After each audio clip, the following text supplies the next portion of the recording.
السلام علیکم ورحمۃ اللہ وبرکاتہ۔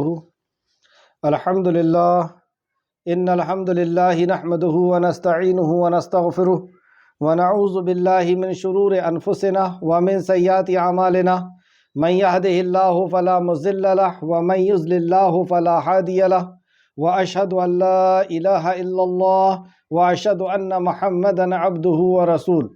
اما بعد فإن خیر الحدیث کتاب اللہ وخیر الہدی ہدی محمد صلی اللہ علیہ وآلہ آلہ وسلم وشر الامور محدثاتها وکل محدثۃ بدعہ وکل بدعۃ ضلالہ وکل ضلالۃ فی النار۔ رب اشرح لی صدری ویسر لی امری واحلل عقدۃ من لسانی یفقہوا قولی، آمین یا رب العالمین۔ ہر قسم کی تعریف اور شکر اللہ رب العزت کے لیے لائق اور زیبا ہے، جو ساری کائنات کا خالق، مالک، مربی اور منتظم ہے۔ درود و سلام ہو انبیاء اکرام پر، خصوصاً نبی مکرم رحمۃ للعالمین امام الانبیاء محمد صلی اللہ علیہ وسلم پر۔ معزز سامعین، آج انشاءاللہ تعالیٰ سورہ زاریات شروع ہوگی۔ اللہ رب العزت سے دعا ہے کہ اللہ رب العزت ہمیں صحیح معنوں میں قرآن مقدس کو سمجھنے، اس پہ غور و فکر کرنے اور ایمان لا کر کے اس پہ عمل کے ساتھ لوگوں تک پہنچانے کی توفیق اور رفیق عطا فرمائے۔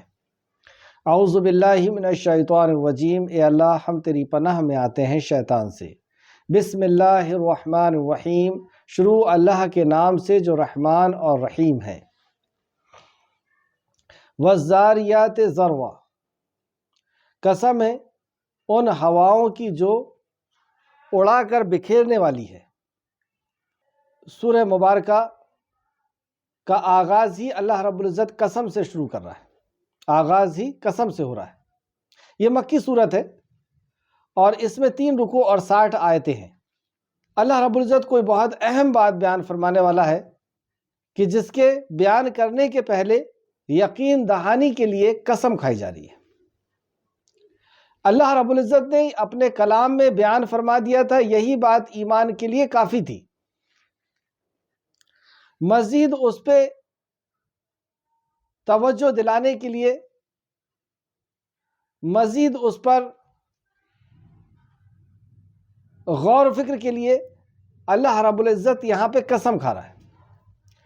اللہ قسم کھا کر کے ہمیں سمجھا رہا ہے۔ اس سے ایک چیز یہ بھی پتہ چلی کہ اللہ ہم سے محبت کرتا ہے، وہ ہمیں بچانا چاہتا ہے دنیا اور آخرت کی تباہی سے۔ اور آپ دیکھیں گے کہ رسول کریم صلی اللہ علیہ وسلم بھی اکثر و بیشتر قسم کھایا کرتے تھے کہ قسم ہے اس ذات کی جس کے ہاتھ میں محمد کی جان ہے صلی اللہ علیہ وسلم۔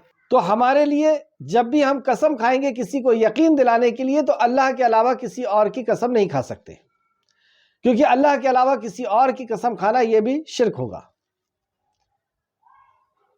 اور اللہ رب العزت اپنی مخلوق میں سے جس کی چاہے اس کی قسم کھاتا ہے، ہماری یاد دہانی کے لیے، ہمیں یقین دہانی کے لیے، یقین دلانے کے لیے۔ اور جس کی قسم کھائی جاتی ہے وہ گواہ بنایا گیا ہوتا ہے، اللہ رب العزت اسے گواہ بناتا ہے یا حشر میں اس کو گواہ بنا کر کے لائے گا۔ تو یہاں 4 چیزوں کی قسم کھائی گئی۔ سب سے پہلی قسم کھائی گئی، قسم ہے ان ہواؤں کی جو اڑا کر بکھیر دیتی ہے، ذروا، جو چھوٹی چھوٹی چیزوں کو لے کر کے اور اوپر اڑ جاتی ہے۔ تو یہاں مراد مٹی اور بھی جو دوسری چیزیں ہیں جو اس کو اڑا کر کے لے کر کے جاتی ہے، جیسے بادل وغیرہ۔ تو بادل کو بھی جو بھاری بھرکم ہوتے ہیں، ایک جگہ سے دوسری جگہ بہت آہستگی کے ساتھ اور سکون اور اطمینان کے ساتھ وہ ہوا اس کو ایسے بھاری بھرکم بادل کو لے کر کے جاتی ہے۔ تو اپنی اس مخلوق کا اللہ رب العزت نے قسم کھائی۔ قسم ہے ان ہواؤں کی جو اڑا کر بکھیر لیتی ہے۔ وَالْحَامِلَاتِ وِقْرًا، پھر ان بادلوں کی قسم جو پانی کا بوجھ اٹھانے والے ہیں۔ اب بادل کی قسم اللہ نے کھائی جو بھاری بھاری پانی کو لے کر کے ان کا بوجھ اٹھاتے ہیں، اور پھر ہوا ان کو ایک جگہ سے دوسری جگہ لے کر کے جاتی ہے، کسی ایک علاقے سے دوسرے علاقے کی طرف زندگی کی بہار لے کر کے جاتی ہے، کیونکہ یہ پانی ہی ہے جس کے بنیاد پر زندگی کی بقا ہے، انسان اور جانور زندہ ہے۔ فَالْمُقَسِّمَاتِ امرا، آیت نمبر 3۔ پھر ان کشتیوں کی قسم جو آسانی سے چلنے والی ہے۔ اب جو کشتیاں سمندر اور پانی کے اوپر چلتی ہے، جبکہ وہ بھی بہت بھاری بھرکم ہوتی ہے، لیکن جب وہ چلتی ہے تو آپ کو ایسا لگے گا کہ یہ بہت ہی آسانی سے ایک جگہ سے دوسری جگہ جا رہی ہے، اس کے پیچھے بھی ہوا کار فرما ہوتی ہے۔ پھر ان فرشتوں کی قسم جو کام تقسیم کرنے والے ہیں۔ اب اللہ رب العزت نے اپنے عظیم مخلوق فرشتوں کی قسم کھایا اور فرشتوں کی ڈیوٹی کے تعلق سے بتایا کہ ان کے بھی الگ الگ کام اللہ رب العزت نے مقرر کر رکھے ہیں اور وہ اپنے کام کو انجام دے رہے ہیں، یعنی اللہ کے حکم کو پورا کر رہے ہیں، گویا کہ اللہ کی عبادت میں ہے۔ حضرت علی بن ابو طالب، حضرت علی رضی اللہ عنہ جب امیر المومنین تھے تو آپ کوفہ میں خطبہ ارشاد فرما رہے تھے، اسی دوران کسی نے آپ سے یہ سوال کیا ان 4 آیتوں کے تعلق سے کہ اس سے کیا مراد ہے، والذاریات ذروا سے کیا مراد ہے؟ تو آپ نے ان 4 آیتوں کے تعلق سے فرمایا، پہلی آیت میں کہ اس سے مراد ہوا ہے، اور دوسری آیت کے مطابق آپ نے فرمایا کہ اس سے مراد بادل ہے، اور تیسرے سے اس سے مراد کشتی ہے، اور چوتھے کے تعلق سے فرمایا کہ اس سے مراد فرشتے ہیں۔ تفسیر الطبری جلد نمبر 26 اور صفحہ نمبر 239 239 اور مطلب اسی آیت کی تفسیر میں، اور تفسیر ابن کثیر جلد نمبر 5 صفحہ نمبر 577۔ تو ان 4 چیزوں کی جو اپنے آپ میں بہت معنی رکھتی ہے ہماری زندگی کے لیے، ان کی قسم کھا کر کے اللہ رب العزت نے ایک بہت اہم بات فرمائی کہ اس پر ہم یقین کر لیں کہ ہمارا خالق اور مالک ہمیں قسم کھا کر کے بتا رہا ہے، اور اپنی 4 عظیم مخلوق کی اور ہمارے لیے جو بہت ہی ضروری ہے، بہت اہم ہے، ان کی قسم کھا کر کے اللہ رب العزت نے ہمیں یقین دلا رہا ہے اور فرماتا ہے بلا شبہ تمہیں جو وعدہ دیا جاتا ہے وہ ضرور سچا ہوگا۔ تمہیں جو وعدہ دیا جا رہا ہے سارے انبیاؤں کو پہنچا کر کے یہی وعدہ دیا گیا، اور آخر میں رحمت للعالمین اور امام الانبیاء کو پہنچا کر کے بھی ان کے ذریعے سے بھی یہ وعدہ دیا جا رہا ہے، ساری آسمانی کتابوں کے ذریعے سے وعدہ دیا گیا، اور آخر میں قرآن مقدس کے ذریعے سے تمہیں جو وعدہ دیا جا رہا ہے وہ حق ہے۔ اللہ رب العزت نے اس سے قسم کھا کر بتایا۔ تو یہاں پہ آخرت مراد ہے کہ آخرت کا آنا یقینی ہے، مر کر کے جی اٹھنا یقینی ہے، اور یہ بہت اہم بات ہے۔ جس دل کو اس بات کا یقین ہو جائے کہ اس کو مر کر کے اٹھنا ہے، اسے پھر نصیحتوں کی ضرورت نہیں ہوگی، اس کی زندگی کا انداز ہی بدل جائے گا، اس کے ہر عمل کے اندر آخرت جھلکے گی، اسے دیکھ کر کے لوگ پہچان جائیں گے کہ ہاں یہ جنتی ہے۔ تو اللہ نے آیت نمبر 5 میں فرمایا بلا شبہ، یعنی اس میں کوئی شک و شبہ نہیں کہ جو وعدہ دیا جاتا ہے وہ ضرور سچا ہونے والا ہے، اور وہ کیسا سچا ہونے والا ہے وہ آگے اللہ رب العزت نے بیان فرمایا۔ کیوں ہوگا؟ آخرت کیوں ہے؟ کیوں یہ وعدہ کیا گیا ہر انبیاء کے ذریعے سے، ہر کتابوں کے ذریعے سے؟ اس کا جواب اللہ رب العزت آیت نمبر 6 کے اندر دیتا ہے، اور بلا شبہ یعنی اس میں کوئی شک نہیں کہ عمل کی جزا ضرور ملنے والی ہے، اس لیے حساب ہوگا کہ تم نے جو عمل کیا ہو، جو اچھا عمل کیا ہو اس کی اچھی جزا دی جائے، اور جو تم نے برا عمل کیا ہو اس کی بری سزا تم کو دی جائے، کیونکہ تم نے کسی کا حق مارے ہو تو اس کے ساتھ ناانصافی اللہ رب العزت نہیں ہونے دے گا۔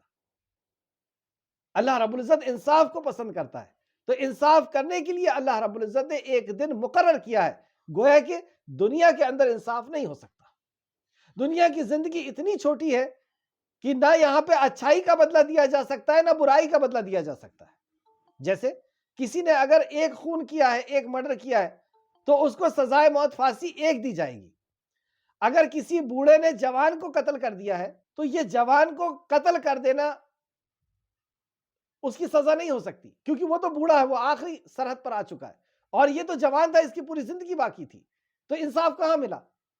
کسی نے ایک خون کیا ہے تو آپ ایک مرڈر اس کو پھانسی دیں گے، اور اگر اس نے تو ایک کو انصاف ملا، اور اگر کسی نے 100 قتل کیا ہے تو اس کو بھی ایک ہی پھانسی دی جائے گی، تو 99 کو کیا انصاف ملا؟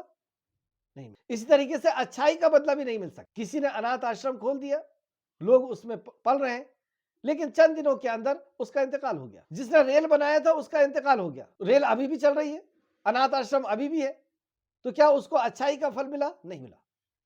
تو اس دنیا کے اندر نہ اچھائی کا پھل پوری طریقے سے مل سکتا ہے، نہ برائی کا پوری طریقے سے مل سکتا ہے۔ تو اللہ رب العزت نے اس کے لیے دن مقرر کیا ہے کہ مرنے کے بعد تمہیں جس طرح پہلی بار پیدا کیا تھا دوبارہ پیدا کیا جائے گا، اور تم سے انصاف لیا جائے گا، انصاف کیا جائے گا۔ آیت نمبر 6 میں پھر سے دیکھیں، اور بلا شبہ اعمال کی جزا ضرور ملنے والی ہے، ضرور ملنے والی ہے، اس میں کوئی شک و شبہ نہیں۔ آیت نمبر 7، پھر اللہ رب العزت نے آیت نمبر 7 میں پھر قسم کھا کر کے اور ایک اور اہم بات فرمائی.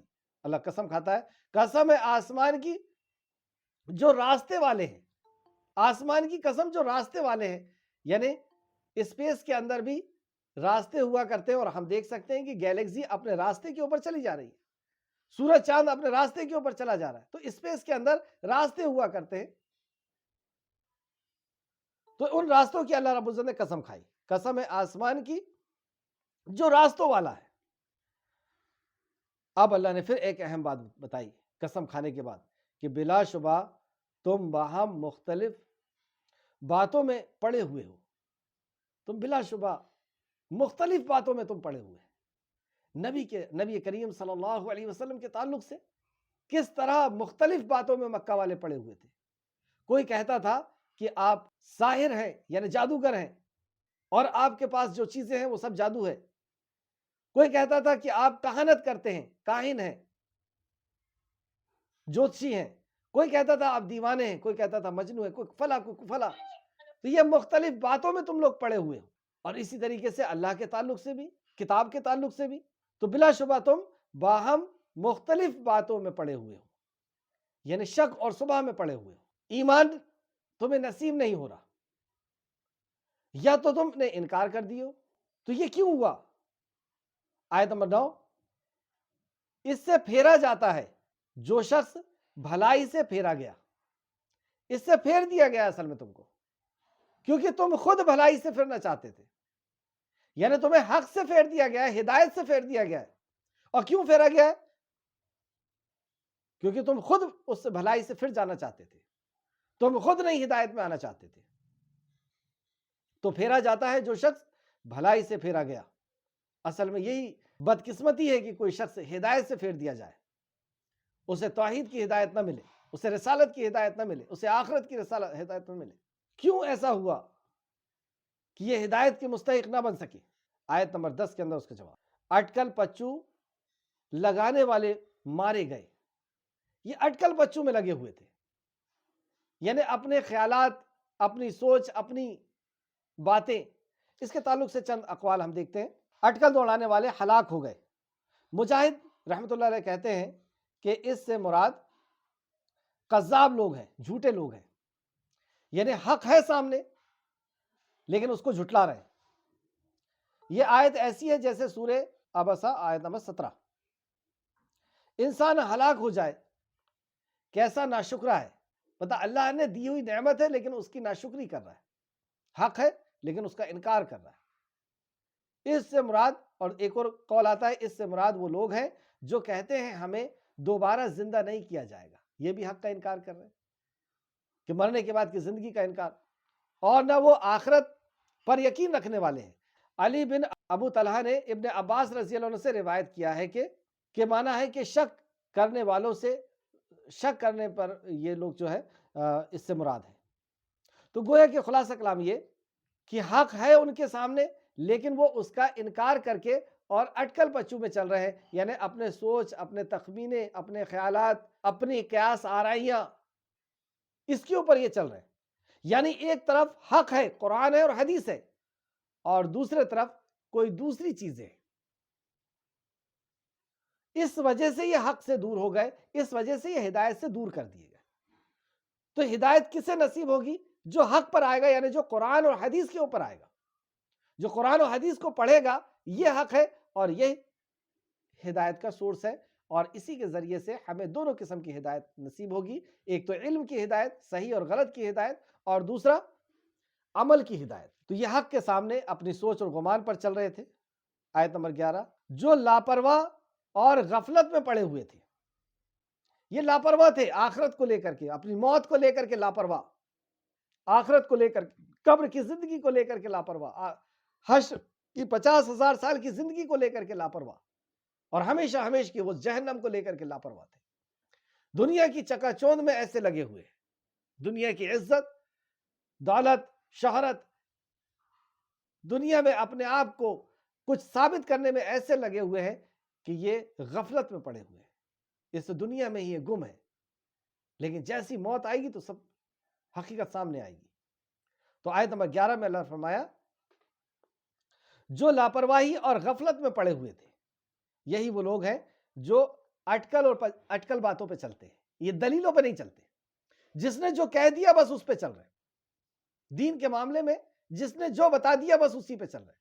کبھی باپ دادا کے طریقے پہ چل رہے ہیں، کبھی معاشرے والوں کے طریقے پہ چل رہے ہیں، کبھی اپنے دوست کے طریقے پہ ہیں، کبھی اپنے خاندان والوں کے طریقے پہ چل رہے ہیں، اٹکل پر، دلیل نہیں ہے، اور نہ یہ دلیل مانگنے کی ان کو توفیق ہوتی ہے۔ کبھی سوچتے بھی نہیں کہ ہم اس کے لیے اللہ کے کلام میں کیا ہے، نبی کے فرمان میں کیا ہے، اس کو جانیں۔ تو یہ اٹکل پر چلتے ہیں، اور اٹکل پہ چل رہے ہیں یعنی یہ بہت زیادہ غافل ہیں آخرت سے، اپنے عمل کو لے کر کے بہت زیادہ غافل ہیں۔ یہ نہیں جان رہے کہ یہ عمل دنیا اور آخرت دونوں جگہ یا تو تباہی لے کر کے آئے گا یا ہماری کامیابی لے کر کے آئے گا۔ اگر یہ عمل غلط ہو گئے، خراب ہو گئے، تو ہماری دنیا بھی برباد ہوگی، اور اگر اچھے ہو گئے تو دنیا اور آخرت دونوں آباد ہوگی۔ یہ کیوں ہوا؟ ان کی لاپرواہی کی وجہ سے۔ لاپرواہی کس چیز کی؟ اور آخرت کی، اور انجام کی، آگے والے انجام کی۔ اور یہ کیا کرتے ہیں؟ کفر اور شرک میں پڑے ہوئے۔ ابن عباس رضی اللہ عنہ فرماتے ہیں یہ کفر اور شرک میں ڈوبے ہوئے ہیں۔ تو جو لاپرواہ اور غفلت میں پڑے ہوئے ہیں وہ پوچھتے ہیں، اب انہیں مرنے کے بعد کی زندگی کا یقین نہیں، تو جن کو یقین نہیں ہوتا وہ آخرت کے تعلق سے کس قسم کی باتیں کرتے ہیں، یہ بتایا جا رہا ہے۔ وہ پوچھتے ہیں جزا کا دن کب ہوگا؟ یہ ان کا سوال بتا رہے ہیں کہ انہیں آخرت پر یقین نہیں ہے، اور جنہیں آخرت پر یقین ہے وہ آخرت کے بارے میں سن کر کے کانپ اٹھتے ہیں، لرزا جاتے ہیں، ان کی آنکھیں اشکبار ہو جاتی ہیں کہ جانا ہے خالق کے سامنے، حاضری دینا ہے، اس کے سامنے اپنی رودات پیش کرنی ہے، یا وہ ہمارے سامنے ہماری رودات پیش کرنے والا ہے۔ کانپ اٹھتے ہیں وہ۔ لیکن جسے ایمان نہیں، وہ اس طریقے کی بات کرتے ہیں، کب آئے گی قیامت؟ گویا کہ نبی مکرم کا مذاق اڑا رہے ہیں، آپ کے کلام کا، جو کلام آپ کے اوپر نازل ہوا اس کا مذاق اڑا رہے ہیں، آپ کی باتوں کا مذاق اڑا رہے ہیں۔ کب آئے گی قیامت؟ آیت نمبر 13۔ اب اس کا جواب اللہ رب العزت نے یہاں پہ دوسرے انداز سے دیا۔ جس دن وہ آگ میں جلائے جائیں گے، جس دن وہ آگ میں جھونکے جائیں گے، جلائے جائیں گے، کہا جائے گا تم اپنا عذاب چکھو، یہ عذاب ہے جس کی جلدی تم مچایا کرتے۔ اس دن ان کو یاد دلایا جائے گا کہ تم دنیا میں مذاق اڑا رہے تھے، کلام کی باتوں کا مذاق اڑا رہے تھے، نبی کی باتوں کا مذاق اڑا رہے تھے، کب آئے گی قیامت یہ کہتے تھے۔ اب انہیں بھونجتے ہوئے ان کو یاد دلایا جائے گا، ان کو جلاتے ہوئے یاد دلایا جائے گا کہ یہ آ گئی وہ قیامت، یہ آ گیا وہ حشر، جو تم نے عمل کیا تھا، جو شرک اور کفر کیا تھا، یہ اس کی جزا ہے۔ آیت نمبر 14 پھر سے دیکھیں، کہا جائے گا تم اپنا عذاب چکھو، یہ عذاب ہے جس سے تم جلدی مانگا کرتے تھے، دنیا میں جلدی مانگ رہے تھے نا، آ گیا عذاب۔ اللہ ایسی روش سے ہم سب کو محفوظ رکھے۔ تو یہ تو تھے مشرکین اور کفر کرنے والے۔ کفر اور شرک کی وجہ کیا تھی یہاں پر یہ بتائی گئی، اور انہیں یقین دلانے کے لیے اللہ رب العزت نے قسم بھی کھایا، ان کی وجہ بھی بتائی گئی کہ کیا وجہ تھی۔ دلیل کے ہوتے ہوئے وہ اٹکل اور اپنے خیالات کے اوپر اور لوگوں کے خیالات کے اوپر وہ چلا کرتے، اپنے دماغی قیاس کے اوپر وہ چلا کرتے تھے، اور وہ اصل میں غافل تھے، آخرت کو لے کر کے وہ غافلت میں پڑے ہوئے تھے، دنیا نے انہیں غافل کر دیا تھا، اس وجہ سے وہ ہدایت سے بھی دور رہ گئے۔ یہاں پر اب مومنوں کا تذکرہ کیا جا رہا ہے، جو جنتی ہوں گے، جنت میں جانے والوں کی کیا صفات ہے، ان ساری صفاتوں کا یہاں پہ ذکر ہوگا، متقیوں کی صفات کا۔ ان المتقین فی جنات و عیون، بلا شبہ متقی باغات اور چشموں میں ہوں گے۔ تو باغات اور چشموں میں کون جانے والا ہے، کون جنت میں جانے والا ہے؟ انا بے شک متقین، جو متقی ہوں گے، جو اللہ کا تقوی اختیار کرنے والے ہوں گے، یعنی اللہ رب العزت کی ناراضگی کا ایسا ڈر، اللہ سے ایسی محبت کہ اس کی ناراضگی کا ڈر، اللہ کے غضب سے، اللہ کی ناراضگی سے، اللہ کی پکڑ سے ایسا ڈر کہ انہوں نے اللہ کی نافرمانیوں کی چھوٹے سے چھوٹے کام کو اور بڑے سے بڑے کام کو بھی چھوڑ دیے، تقوی اختیار کیے، اپنے آپ کو معصیت سے بچا کر کے رکھا، تو بلا شبہ متقی باغات اور چشموں میں ہوں گے۔ جو کچھ ان کا رب انہیں دے گا وہ اسے لے رہے ہوں گے. مطلب اللہ رب العزت جو نعمتیں عطا فرمائے گا ان نعمتوں کو وہ لے رہے ہوں گے, ان نعمتوں سے وہ فائدہ اٹھا رہے ہوں گے. کیوں یہ نعمتیں مل گئی؟ بلا شبہ وہ اس سے پہلے نیکوکار تھے. اس کا عربی دیکھتے ہیں, انہم کانو قبلہ, انہم بے شک کانو تھے وہ, قبلہ اس کے پہلے, ذالک محسنین محسن تھے وہ لوگ. محسن کیا ہوتا ہے؟ محسنین احسان ہے, اور اگر یہ لفظ اللہ کے لیے ہے, اللہ کے لیے ہوگا تو یہاں پر احسان وہ احسان ہوگا جو جبرائیل علیہ السلام نے بتایا تھا, پوچھا تھا کہ احسان کیا ہے, تو اللہ کے نبی نے فرمایا تھا کہ احسان یہ کہ تو اللہ کی عبادت ایسا کر کے گویا کہ تو اللہ کو دیکھ رہا ہے, اور اگر یہ نہ کر سکے تو یہ خیال ضرور ہو کہ اللہ تجھے دیکھ رہا ہے. تو یہ اس لیول کے لوگ تھے کہ اپنی زندگی ایسے گزارتے تھے کہ گویا کہ اللہ انہیں دیکھ رہا ہے. کوئی نہیں دیکھ رہا لیکن اللہ دیکھ رہا ہے. تو اب ان کی نظریں بھی وہی کرتی تھی جو اللہ چاہتا تھا, ان کی زبان بھی وہی کہتی تھی جو اللہ چاہتا تھا, ان کے پیر, ان کے ہاتھ, ان کی ہر اعضا اللہ رب العزت کے ماتحت ہے, کیونکہ انہیں یقین تھا کہ خالق دیکھ رہا ہے. اس کی پکڑ بہت سخت ہے. اور یہ احسان محسنین کا لفظ اگر انسان کے لیے, بندوں کے لیے, تو بندوں کے لیے ہے, تو جو اپنے لیے پسند کرے وہی اپنے بھائی کے لیے, بندوں کے لیے پسند کرنا, یہ احسان ہے. اور دوسرا معنی, کسی کو اس کے حق سے زیادہ دینا, اپنے حق سے کم پہ راضی ہو جانا, اور اس کو ترجیح دینا اپنے اوپر, اپنے کھانے کے اوپر اس کے کھانے کو ترجیح دینا, کہ ہمارے پاس ہے 2 روٹی لیکن مہمان آیا تو اس کو ترجیح دے دی. احسان.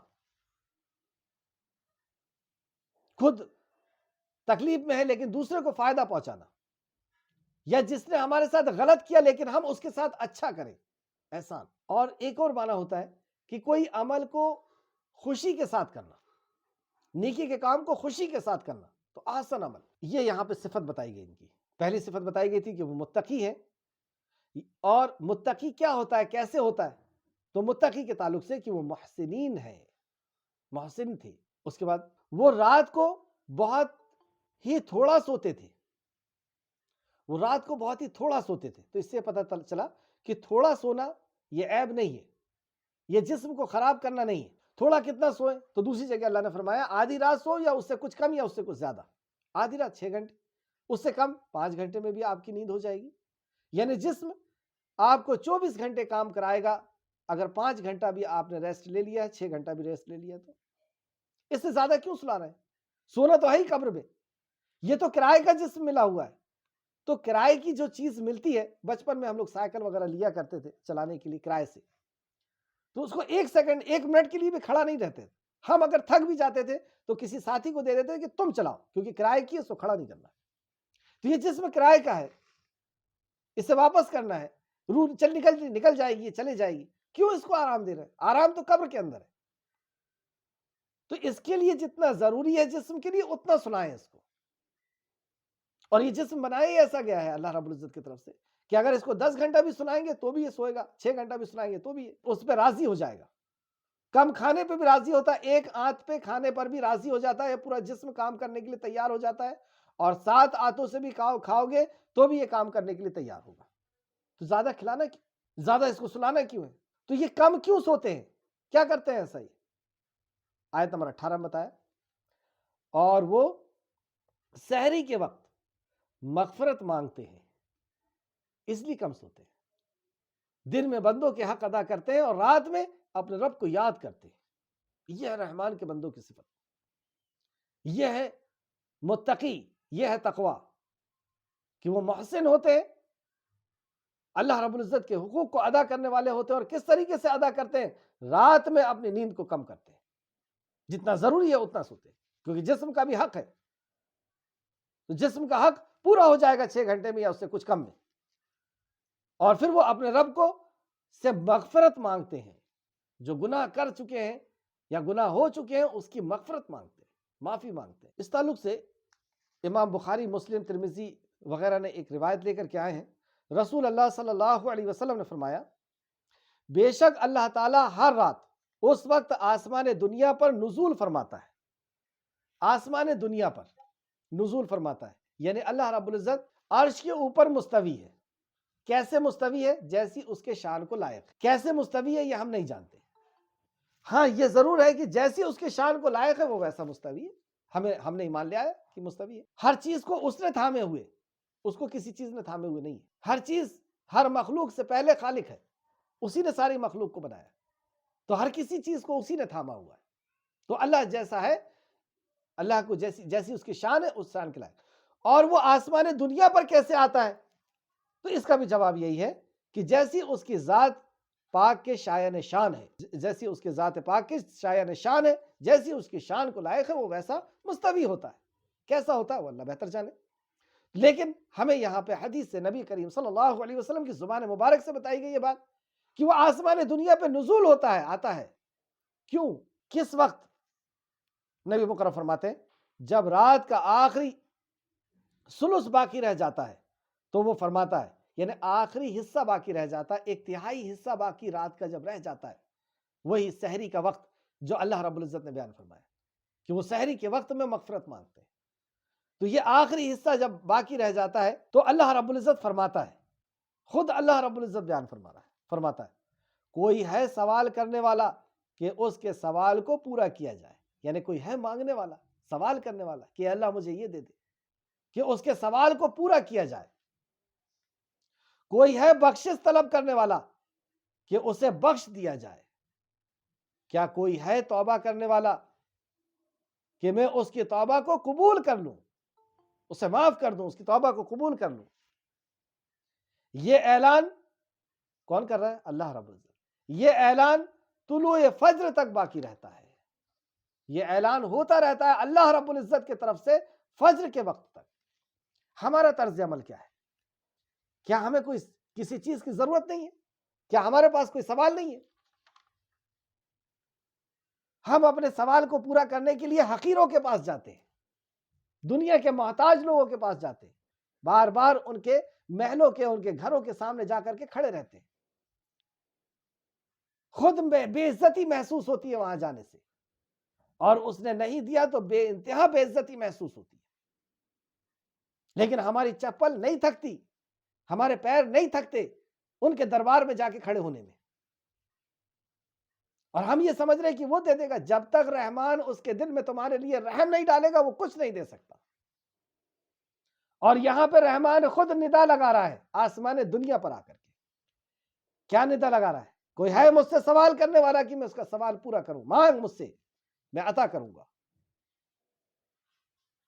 اور اعلان کرتا ہے کوئی ہے بخشش طلب کرنے والا. کیا ہمیں بخشش کی ضرورت نہیں؟ کیا ہمیں جہنم سے نجات کی ضرورت نہیں؟ کیا ہمیں جنت کی ضرورت نہیں؟ کیا ہے کوئی بخشش مانگنے والا؟ تیسرا سوال، کیا ہے کوئی توبہ کرنے والا؟ کیا ہم گنہگار نہیں ہیں؟ کون توبہ کو پوری ختم کر سکتا ہے یا کون توبہ کو معاف کر سکتا ہے سوائے اللہ کے؟ تو اللہ اعلان کر رہا ہے کہ کیا ہے کوئی توبہ کرنے والا کہ میں اس کی توبہ. اور ہم سوئے پڑے ہیں.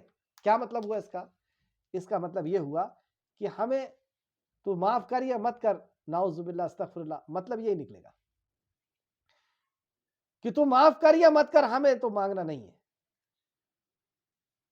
ہمارے پاس کوئی سوال نہیں ہے کیونکہ ہمیں یقین نہیں ہے کہ تو دیتا ہے. اگر یقین ہو جائے تو کچھ لوگ تو حرام جگہ میں جا کر کے کھڑے ہوتے ہیں، بینک میں جا کر کے کھڑے ہوتے ہیں، فائل پہ فائل چل رہی ہے، روزانہ لائن لگی جا رہی ہے کہ یہاں سے مل جائے گا. کیا کبھی رات میں کھڑے ہوئے کہ ملنا تو یہاں سے؟ جو مصیبتیں اور پریشانیاں آ رہی ہیں ہمارے گناہوں کی وجہ سے آ رہی ہیں، کیا ان گناہوں کو ختم کرانے کے لیے کبھی رات میں کھڑے ہوئے؟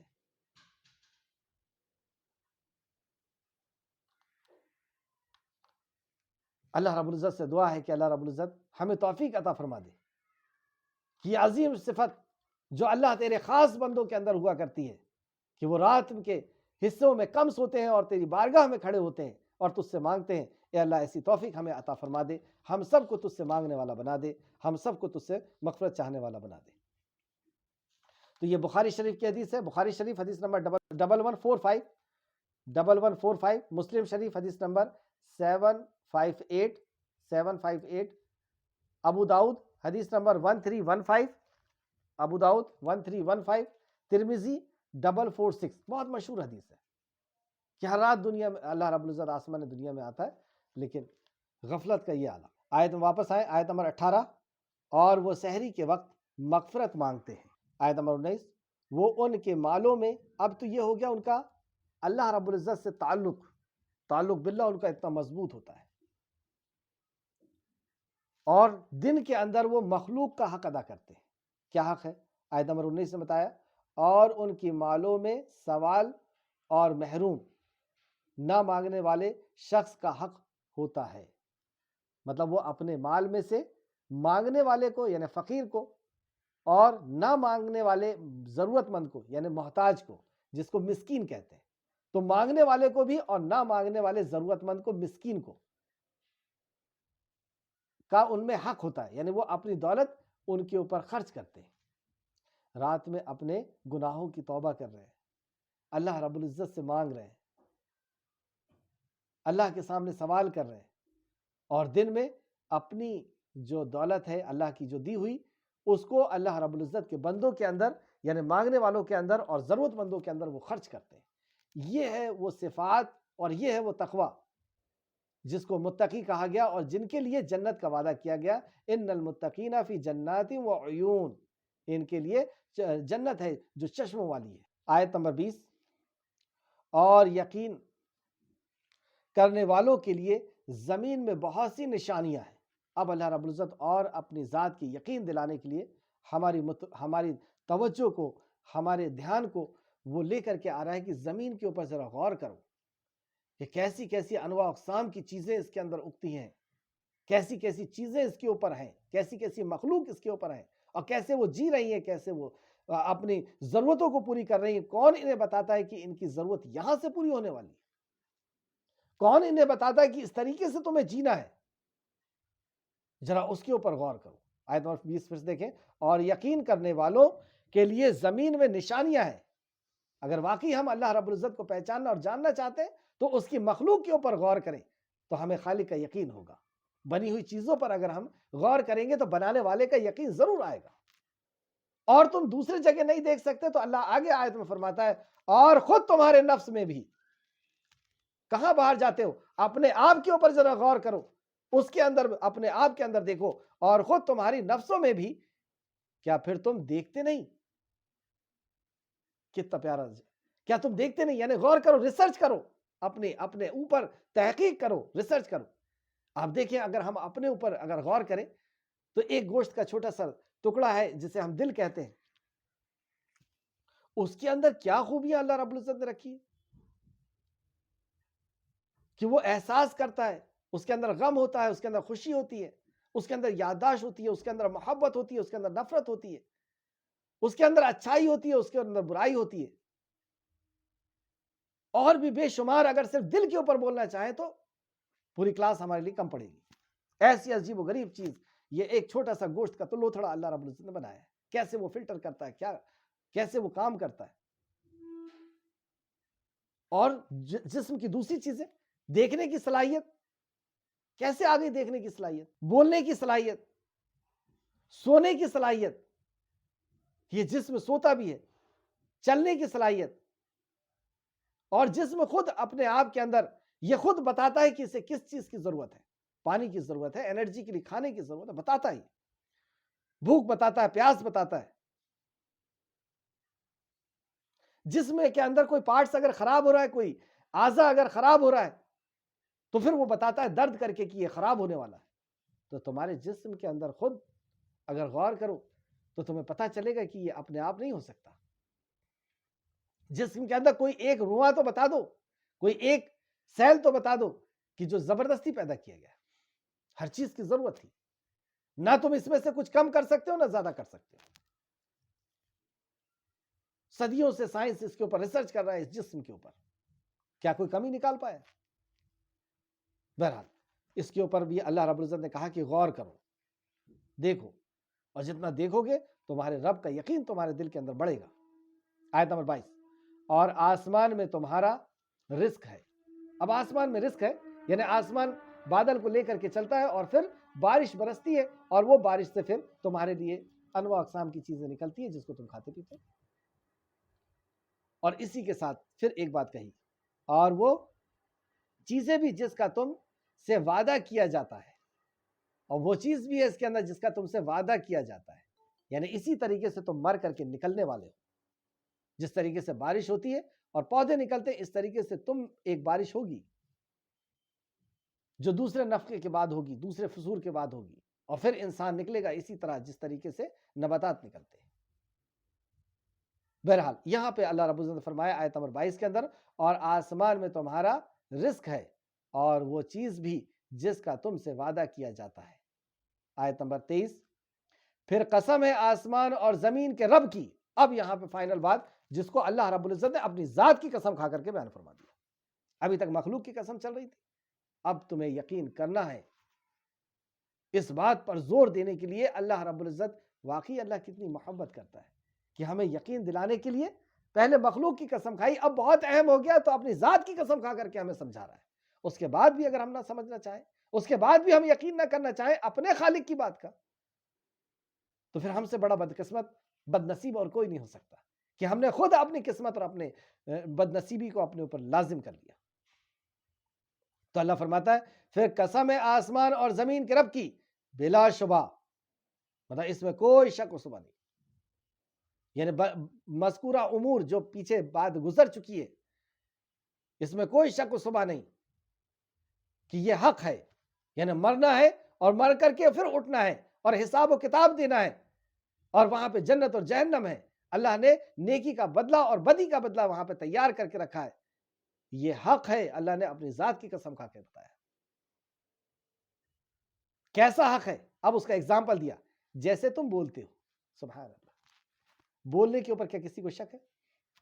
کتنے آسانی سے ہم بولتے ہیں، اور یہ زبان ہی ایسی چیز ہے جو تھکتی نہیں ہے، بولتے رہتی بولتے رہتی، جو چاہتے ہیں فٹافٹ بولتے ہیں۔ کتنا حق ہے یہ بولنا، ایسا حق ہے مر کر کے جینا، ایسا تم مرنے کے بعد پھر جیو گے اور اپنے رب کے سامنے حاضر ہو کر کے اور اپنے اعمال کا حساب دینے والے ہو۔ آیت نمبر 24، یہاں سے بات کا رخ بدل رہا ہے۔ حل اتاک حدیث ضعیف ابراہیم المکرمین، مکرم فرشتے، اے نبی کریم صلی اللہ علیہ وسلم کیا آپ کے پاس ابراہیم کی گرامی قدر مہمانوں کی خبر پہنچی ہے؟ سوالیہ انداز میں سوال جب کرتے ہیں، سوال کا جب انداز، سوالیہ انداز میں جب کسی سے بات کیا جاتا ہے تو وہ توجہ دیتا ہے، انٹرسٹ پیدا ہوتا ہے، کیا مطلب ہے اس کا جواب کیا ہے؟ تو اللہ رب العزت نے سوالیہ انداز میں نبی کریم صلی اللہ علیہ وسلم سے بات کیا کہ ابراہیم علیہ السلام کے پاس گرامی قدر یعنی معزز مہمان آئے تھے، اور اب مہمان اور میزبان کا انداز کیا ہونا چاہیے، یا کیا ان کا ادب ہے، یا ابراہیم اللہ کے خلیل تھے تو اللہ کا خلیل اپنے مہمانوں کے ساتھ کیسا رویہ اختیار کرتا ہے، اب وہ ساری باتیں سامنے آئے گی۔ تو فرمایا اللہ رب العزت نے، اے نبی کریم صلی اللہ علیہ وسلم کیا آپ کے پاس ابراہیم کے گرامی قدر یعنی معزز مہمانوں کی خبر پہنچی ہے؟ جب وہ اس کے پاس پہنچے تو انہوں نے سلام کیا، تو پہلا ادب پتہ چلا کہ جو آنے والا ہے وہ سلام کرے گا، اور ابراہیم نے بھی ان سے سلام کہا، ابراہیم نے بھی کہا کہ تم پر بھی سلام۔ اس دخلوا، اور جب وہ داخل ہوا، علیہ ان کے طرف، فقالوا تو اس نے کہا سلام، سلام، تو سلام کہا کیا انہوں نے، قالا تو پھر کہا سلام، تو ابراہیم نے بھی ان کے سلام کے جواب دیا۔ سلام کرنا اور جواب دینا یہ قدیم زمانے سے چلا آ رہا ہے۔ سورہ نساء آیت نمبر 86 کے اندر بھی بتایا گیا، سلام کا حکم دیا گیا۔ سورہ نساء آیت نمبر 86 کی اس کا جواب دینا ضروری ہے۔ اور آدم علیہ السلام کو بھی جب پیدا کیا گیا اور روح پھونکی گئی تو حکم دیا گیا کہ فرشتوں کو سلام کریں، فرشتوں کو انہوں نے سلام کیا اور فرشتوں نے بھی سلام کا جواب دیا۔ سلام، السلام علیکم، سلام، سلامتی ہو، یہ نام ہے اصل میں اللہ سلام، تو یہ سلامتی جو ہے وہ اللہ کی طرف سے ہے۔ جنت میں بھی یہی کلام ہوگا، جب جنتی ایک دوسرے سے ملیں گے تو سلام کریں گے۔ نماز کے بعد بھی ہم یہی کہتے ہیں، اللہ اکبر، اللہم استغفر اللہ، استغفر اللہ، استغفر اللہ، اللہم انت السلام ومنک السلام تبارکت یا ذا الجلال والاکرام، کہ اللہ تو سلام ہے اور تیری ہی طرف سے سلامتی، اللہم انت السلام ومنک السلام تبارکتا، بابرکت ہے، تبارکتا یا ذا الجلال والاکرام۔ تو یہاں پہ ابراہیم علیہ السلام کو فرشتے آئے تو آنے والے نے سلام کیا، ابراہیم علیہ السلام میزبان ہیں، انہوں نے اس کا جواب دیا، پھر دل میں کہا پھر ابراہیم علیہ السلام نے دل میں سوچا کہ یہ لوگ تو اجنبی لگتے ہیں، یعنی یہ مہمان اجنبی تھے، تو اجنبی مہمان کے ساتھ کیسا سلوک۔ اللہ اکبر، آج ہمارا طرز عمل ہم دیکھیں کہ ہمارے ہاں بھی مہمان آتے ہیں، ابھی رمضان المبارک آنے والا ہے اور مبارک مہمان آتے ہیں ہماری مسجدوں کے اندر، جو مسجدوں کے چندے کے لیے آتے ہیں، مدارس کے چندوں کے لیے آتے ہیں، یعنی اللہ کے دین کو پہنچانے کے لیے یہ در در پھرتے ہیں، لوگوں کی باتیں الٹی سیدھی سنتے ہیں، لیکن ان مہمانوں کا کوئی میزبان نہیں ہوتا۔ کیا پڑھتے ہیں ہم ابراہیم علیہ السلام کی سیرت و قرآن جب ہم کو عمل ہی نہیں کرنا ہے؟ تو یہ بیچارے ہوٹل میں جا کر کے کھانا کھاتے ہیں، ادھر ادھر سوتے ہیں، یہ کئی بار تو ان کو مسجدوں میں بھی جگہ نہیں دی جاتی۔ ہم پورے شہر والے مل کر کے ایک مہمان خانہ بنانے کی ہم کو توفیق نہیں ہوتی، اور پورے شہر والوں کو مل کر کے کسی مسافر کو کھانا کھلانے کی توفیق نہیں۔ سنیے اللہ کے بندے کیسے ہوتے ہیں، یا اللہ کے خلیل کی کیا صفت تھی مہمانوں کے ساتھ، جبکہ وہ اجنبی مہمان ہے، تو وہ اجنبی ہے۔ آیت نمبر 26، پھر وہ اپنے اہل کے طرف پلٹے، فرغا الی اہلہ، اپنے اہل، یہاں پہ اہل سے مراد کیا ہے؟ سارہ علیہ السلام، آپ کی بیوی کی طرف، یعنی اہل بیت کی طرف لوٹے۔ تو یہاں اہل بیت کس کو کہا گیا؟ سارہ کو، جو ان کی بیوی ہیں۔ تو اس سے یہ پتا چلا کہ اہل بیت میں بیوی شامل ہوتی ہے۔ کچھ لوگوں کا یہ کہنا ہے کہ امہات المومنین نبی کریم صلی اللہ علیہ وسلم کے اہل بیت میں سے نہیں ہے، وہ اہل بیت میں نہیں آئیں گی بیویاں۔ یہاں پہ ہم کو پتہ چلا اہل بیت میں سے، اور بھی کئی دلیلیں ہیں اس کی۔ تو پھر وہ اپنے اہل کے طرف پلٹے، یہاں تک آپ نے دیکھا کہ اجنبی مہمان آئے، انہوں نے سلام کیا، آپ نے سلام کیا، اور نبی ابراہیم علیہ السلام نے دل میں سوچا کہ یہ تو اجنبی لوگ ہیں، اجنبی ہیں، اس کے باوجود بھی خاموشی سے اٹھ کر کے اندر گئے، اپنے اہل بیت کی طرف گئے، اور ایک موٹا تازہ بچڑا بھون کر لے آئے۔ انہیں پوچھا نہیں کہ آپ کب جانے والے ہیں، کیوں آئے ہیں، کیا ہے، کوئی بات نہیں، مسافر ہیں، دور سے آئے ہوئے ہیں، بھوک لگی ہوگی، تو گھر میں جو بچا ہوا ہے وہ نہیں لا رہے کہ کل کا جو ہوگا پرسوں کا وہ لے آؤ۔ بیوی بھی ناک منہ نہیں سکڑا رہی کہ کہاں سے آ گئی ہے مصیبت، مہمان ہے۔ اور کوئی کمزور جانور کا بھی گوشت نہیں لا رہے، اور ایک موٹا تازہ، سبحان اللہ، تندرست جانور، اور اسے بھون کر کے لا رہے ہیں، روسٹ کیا ہوا۔ ایک تو پانی میں ابالنا ہوتا ہے، اس کے اندر وہ بات نہیں ہوتی، جو بغیر پانی میں اس کو روسٹ کیا جا رہا ہے۔ دوسری جگہ آپ سورہ ہود کے اندر اس کی ڈیٹیل دیکھیں گے کہ اس کو کس طریقے سے روسٹ کیا گیا تھا، یعنی پتھر کے اوپر اس کو بھون کر کے لائے، لا کر کے مہمان کے سامنے رکھا جا رہا ہے۔ پھر وہ انہیں پیش کیا۔ ابھی دیکھیے مہمان کون ہے، کس نیت سے آیا، کچھ نہیں پتا ہے، صرف یہ پتا ہے کہ اجنبی ہے، کہیں باہر سے آیا، ہمارے گھر میں آیا، سلام کیا اس نے۔ تو اس کی یہ ضیافت، اس کی یہ مہمان نوازی،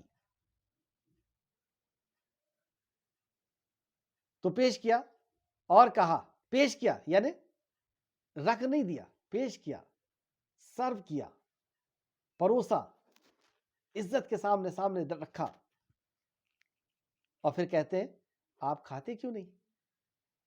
یہ بھی انداز، سبحان اللہ۔ ایک ایک چیز پہ، ایک ایک لفظ پہ اگر آپ غور کریں تو واقعی ابراہیم علیہ السلام کی کیا مہمان نوازی اللہ رب العزت نے، یعنی ان کے ذریعے سے قیامت تک آنے والے مسلمان کو مہمان نوازی اللہ نے سکھایا کہ مہمان کو کس طریقے سے اس کی خدمت کی جائے گی۔ مہمان نوازی کے اندر ہر چیز پر غور کیا جاتا ہے کہ آپ نے جو پلیٹ رکھا ہے وہ پلیٹ کیسی ہے، آپ نے جو دسترخوان رکھا ہے وہ کیسا ہے، وہ گندا ہے، صاف ہے، آپ نے جو برتن رکھے وہ کیسے ہیں، آپ نے جو کھانا لایا ہے وہ کیسا ہے، اور لانے کا انداز کیا تھا، کھلانے کا انداز کیا ہے، کہ مہمان ادھر بیٹھے ہوئے اور بھائی صاحب جا کر کے ادھر اندر ہے، نہیں، سامنے رہ کر کے پروسا جا رہا ہے۔ تب اس نے دل میں ان سے خوف محسوس کیا۔ اب یہ لوگ جب کھا نہیں رہے تھے تو وہاں کا یہ رواج تھا کہ دشمن کے ہاں کے کھانا نہیں کھانا ہے۔ تو ابراہیم علیہ السلام سوچے کہ کیا یہ ہماری دشمنی کی نیت سے آئے، کھا نہیں رہے، کیونکہ دشمن کی نیت سے اگر کوئی آتا ہے تو وہ کھانا نہیں کھاتا ہے، نمک نہیں کھاتا ہے۔ تو اس سے وہ ڈر محسوس کیا کہ دشمنی کی نیت سے آیا ہے. تو فرشتوں نے اس بات کو بھاپ لیا کہ ابراہیم اب ڈر رہے ہیں. تو انہوں نے کہا تو ڈر نہیں. ابراہیم علیہ السلام سے انہوں نے کہا ڈر نہیں. یہ کون لوگ ہیں؟ یہ فرشتے ہیں. اس میں جبرائیل علیہ السلام ہے، میکائیل علیہ السلام ہے اور اسرافیل علیہ السلام ہے. تینوں فرشتے تھے. اور انہوں نے اسے بڑے ذی روح علم بیٹے کی بشارت دی. اب انہوں نے بتایا کہ ہم فرشتے ہیں اور فرشتے کھاتے پیتے نہیں ہیں، ان کی غذا یہ ہماری غذا کی طرح نہیں ہے، اس وجہ سے انہوں نے کھانا نہیں کھایا. اور انہوں نے بتایا کہ ہم فرشتے اللہ کی طرف سے آئے اور آپ کے لیے ایک خوشخبری ہے.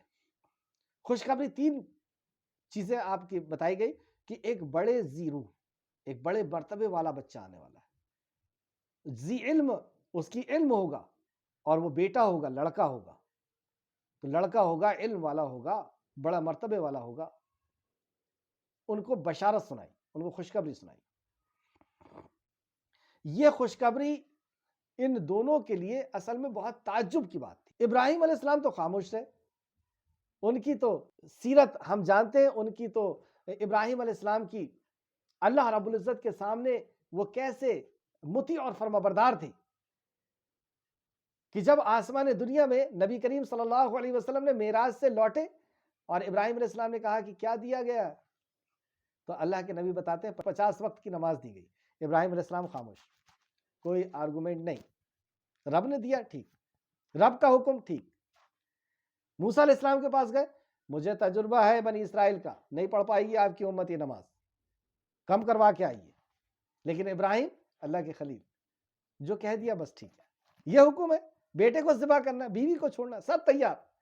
یہاں پر یہ خاموش ہے، لیکن بیوی کو برداشت نہیں ہوا. یہ کیا بات ہے؟ اس وقت بیوی کی عمر یعنی سارا کی عمر 90 سال تھی. اب 90 سال کی خاتون کو آپ نے دیکھا ہوگا کیسی ہوتی ہے.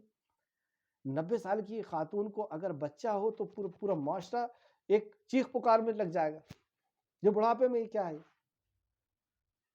اور ان کے ساتھ ڈبل پریشانی تھی کہ ایک بوڑھی بھی تھی اور دوسرا بچے کی صلاحیت بھی نہیں تھی. اور ابراہیم علیہ السلام کی عمر اس وقت 100 سال ہے. نہ دے کر کے بھی اللہ آزماتا ہے. اس کے بعد بھی کیا توحید کے دامن کو چھوڑا؟ اللہ کی مرضی ہے، جب چاہے گا دے گا. تو اللہ رب العزت نے علم والے اور بیٹے کی بشارت اللہ رب العزت نے عطا فرمائی کہ بیٹا ہونے والا ہے. ابراہیم علیہ السلام 100 سال کے، سارا 90 سال کی ہے. پھر ابراہیم کی عورت چیختے چلاتے ہوئے سامنے آئی. پھر اس نے تعجب سے اپنے چہرے پر ہاتھ مارا اور کہا، تعجب کیا، ہاتھ مارا، کہا کیا کہتے ہوئی، تم کیسی خبر لے کر کے آئے ہو؟ میں تو بچے کی صلاحیت نہیں رکھتی، بانجھ ہوں میں، اور بڑھاپے کا یہ عالم ہے، اتنی بوڑھی ہو چکی ہے. اس کے جواب میں فرشتوں نے وہی کہا جو مریم علیہ السلام سے کہا تھا. انہوں نے کہا تیرے رب نے اس طرح کہا ہے. مطلب اللہ کے لیے، اللہ نے کہہ دیا، بس فائنل بات، ختم. وہ رب ہے، وہ خالق ہے، وہ جیسا چاہتا ہے، جہاں جیسا چاہتا ہے ویسا پیدا کرتا ہے. اس کو جب پیدا کرنا ہے تو جوان بوڑھے سے کوئی لینا دینا نہیں، صلاحیت ہے نہیں ہے کوئی لینا دینا نہیں. مریم علیہ السلام کو تو بغیر شوہر کے دے دیا اللہ رب العزت نے، بغیر باپ کے عیسیٰ کو پیدا کر دیا. آدم علیہ السلام کو بغیر ماں باپ کے پیدا کر دیا. آدم کی بیوی حوا علیہ السلام کو ہڈی سے پیدا کر دیا. تو اللہ رب العزت ہر چیز قادر ہے. تو فرشتے نے بتایا، انہوں نے کہا تیرے رب نے اسی طرح کہا ہے، بس پیدا ہونا ہے. تو بلا شبہ وہ بڑی حکمت والا اور خوب جاننے والا، انہو هو الحکیم العلیم، اس کے پاس حکمت ہے، حکمت والا ہے، اور وہ علیم ہے، علم والا ہے، اس کو سب پتا ہے، خوب جانتا ہے وہ کہ کیسے پیدا کرنا ہے. یہاں پہ اللہ رب العزت کے فضل سے 26واں پارہ اختتام کو پہنچا، 26واں پارہ ختم ہوا. آج کی کلاس میں یعنی 18ویں رکوع کے اندر جو چیز آئی اس کے تعلق سے غور و فکر کرتے ہیں. مقصد زندگی، رکوع نمبر 18، مقصد زندگی، آیت نمبر 15 کے اندر ہمیں پتہ چلا کہ تقوی اختیار کرنا ہے، اللہ رب العزت سے ڈر کر کے رہنا ہے. یہ ہمارا مقصد زندگی ہونا چاہیے. آج کی کلاس کا جو سبق تھا. دوسرا، اللہ ہمارا رب ہے، اس تعلق سے اللہ تعالیٰ سے خوف رکھنے والے اسے دیے ہوئی خوشی خوشی لیتے ہیں۔ اللہ سے خوف رکھنے والے جو اللہ نے دیا اس کو خوشی خوشی لیتے ہیں، آیت نمبر 15 کی روشنی میں۔ دوسرا، اللہ تعالیٰ آسمان و زمین کا رب ہے، سب کچھ جیسے اللہ نے قسم کھا کر بتایا کہ اس کی قسم جو آسمان و زمین کا رب ہے، آیت نمبر 23 کی روشنی میں۔ رسول اللہ صلی اللہ علیہ وسلم ہمارے رہنما ہیں۔ آج کی آیتوں کے تعلق سے رسول اللہ صلی اللہ علیہ وسلم نے تقوی اختیار کرنا سکھایا، آیت نمبر 15 کی روشنی میں۔ دوسرا، رسول اللہ صلی اللہ علیہ وسلم نے سحری کے وقت میں مغفرت طلب کرنا سکھائی۔ آپ کی پوری زندگی کے اندر ہم دیکھ سکتے ہیں اور صحابہ اکرام کی بھی زندگی میں دیکھ سکتے ہیں کہ یہ رات کے آخر حصے میں اٹھ کر کے اپنے رب کو راضی کرتے تھے، گناہوں سے معافی مانگتے تھے اور اپنی ضرورتوں کو اللہ رب العزت سے پوری کراتے تھے، آیت نمبر 18 کی روشنی میں۔ رسول اللہ صلی اللہ علیہ وسلم نے سائل اور محروم کو حق دینا سکھایا، مطلب مانگنے والے کو اور جو مانگتا نہیں ہے لپٹ کر کے، جس کو مسکین کہتے ہیں، ان کا حق ادا کرنا سکھایا رسول اللہ صلی اللہ علیہ وسلم نے، آیت نمبر 9 کی روشنی میں۔ انجام، غفلت میں بھولے ہوئے لوگوں کو آگ پر چلایا جائے گا۔ غفلت میں پڑے ہوئے لوگ مطلب دنیا میں ایسے غافل ہو گئے، ایسے ڈوب گئے ہیں کہ آخرت سے غافل ہے، موت سے غافل ہے، قبر سے غافل ہے، حشر سے غافل ہے، تو لوگوں کو آگ پر چلایا جائے گا، آیت نمبر 13 میں بتایا گیا۔ کامیاب لوگوں کے رویے، کون لوگ فلاح اور کامیابی میں پہنچتے ہیں؟ پہلا، ایک تقوی اختیار کرنا، آیت نمبر 15 کی روشنی میں، تقوی جو اختیار کرتے ہیں۔ دوسرا، نیکی کرنا، نیک بننا، آیت نمبر 16 کی روشنی میں۔ تیسرا، سحری کے وقت میں مغفرت مانگنا، یہ کامیاب لوگوں کے رویے ہیں۔ اللہ ہم سب کو توفیق عطا فرما۔ سائل اور محروم کو مال سے دینا، جو اپنے پاس ہے اس سے مانگنے والے کو اور بغیر مانگنے والے کو ڈھونڈنا کہ ہاں یہ ضرورت مند ہے اور اسے دینا، یہ کامیاب لوگوں کے رویے ہیں، آیت نمبر 19۔ ناکام لوگوں کے رویے، قیاس سے حکم لینا، قیاس آرائیوں سے حکم لینا، یہ ناکام لوگ، اور کامیاب وہ قرآن و حدیث سے حکم لیتا ہے، وہ اس کے اوپر چلتا ہے۔ دوسرا، غفلت میں بھولے ہوئے ہونا، غفلت میں پڑے ہوئے ہونا، یہ ناکام لوگوں کے رویے۔ آؤ کچھ کر لیں۔ آج کی کلاس میں ہمیں کیا سبق ملتا ہے؟ کیا ہمیں عزم کرنا چاہیے؟ قیاس آرائیوں کرنے سے بچنا ہے، قیاس آرائیاں نہیں کرنا ہے، اپنی سوچ اپنے تخمینے پہ نہیں چلنا ہے، کتاب و سنت پر چلنا ہے، اللہ کے کلام پہ، نبی کے فرمان پہ چلنا ہے۔ دوسرا، جہالت اور غفلت دور کرنی ہے، اپنی جہالت کو بھی دور کرنی ہے اور یہ غفلت کی جو زندگی ہم جی رہے ہیں اس کو دور کرنا ہے انشاءاللہ تعالی۔ منزلیں کہاں ہماری؟ منزلیں کہاں تیری؟ نمبر 1، کیا میں نے تقوی اختیار کرنے کا ارادہ کیا؟ مطلب اتنی کلاس میں ہم نے اللہ رب العزت کے کلام کو پڑھا، کیا ہمارے دل کے اندر یہ احساس پیدا ہوا کہ ہاں اب تقوی اختیار کرنا ہے؟ کیا میں نے سحری کے وقت میں مغفرت مانگنے کا ارادہ کر لیا ہے؟ سحری کے وقت میں ہم بہت آسانی سے فجر میں اٹھتے ہی 10 منٹ 15 منٹ آدھے گھنٹے پہلے کا ہم الارم لگا دیں، 2 رکعت نماز پڑھیں، اگر زیادہ نہیں پڑھ پا رہے ہیں تو پڑھیں، ویسے 8 رکعت، پھر وتر پڑھیں، 2 رکعت پڑھیں، اس کے بعد اللہ رب العزت سے مغفرت مانگی، اپنی ضرورت کو مانگی، اس تصور کے ساتھ کہ اللہ رب العزت آسمان دنیا سے خود ندا لگا رہا ہے، وہ دینا چاہ رہا ہے، اس سے مانگیں۔ دنیا میں کچھ نہیں ہے، کوئی نہیں دے سکتا، دینے والی ذات صرف اور صرف اللہ رب العزت کی ہے۔ اپنے بڑے سے بڑے سوال، بڑی سے بڑی مصیبت اللہ رب العزت کی بارگاہ میں رکھے، انشاءاللہ تعالیٰ وہ ضرور پوری ہوگی۔ تیسرا، کیا میں نے سائل اور محروم کو حق دینے کا ارادہ کر لیا ہے کہ مانگنے والے کو، بغیر مانگنے والوں کو اب مجھے اپنے مال میں سے دینا ہے؟ کیا میرے ذہن میں یہ خیال آیا؟ کیا میں نے یہ ارادہ کیا؟ آخر میں اللہ رب العزت سے دعا ہے کہ خالق مالک، جو کچھ بھی ہم نے پڑھا اس پہ ہمیں مزید غور و فکر کرنے کی، اے اللہ 16 پارے ہو چکے، اے اللہ 26 پارے ہو چکے، اے اللہ تیرا ہی فضل ہے کہ تو نے یہاں تک ہماری رسائی کرائی، یہاں تک ہمیں فہم جو بھی ہم سے ٹوٹا پھوٹا بن سکا ہم نے بیٹھ کر کے سیکھا ہے۔ اے خالق مالک، اس پر ہمیں مضبوط یقین دے دے، اس پہ عمل کرنے کی توفیق دے دے، اے اللہ اخلاص کے ساتھ عمل کرنے کی توفیق دے دے اور لوگوں تک پہنچانے کی توفیق اور رفیق عطا فرما، آمین یا رب العالمین۔ اللہم صلی وسلم علی نبینا محمد، اللہم صلی وسلم علی نبینا محمد، اللہم صلی وسلم علی نبینا محمد، آمین یا رب العالمین۔ سبحانک اللہم و بحمدک، نشہد ان لا الہ الا انت، نستغفرک و نتوب الیک۔ السلام علیکم ورحمۃ اللہ وبرکاتہ۔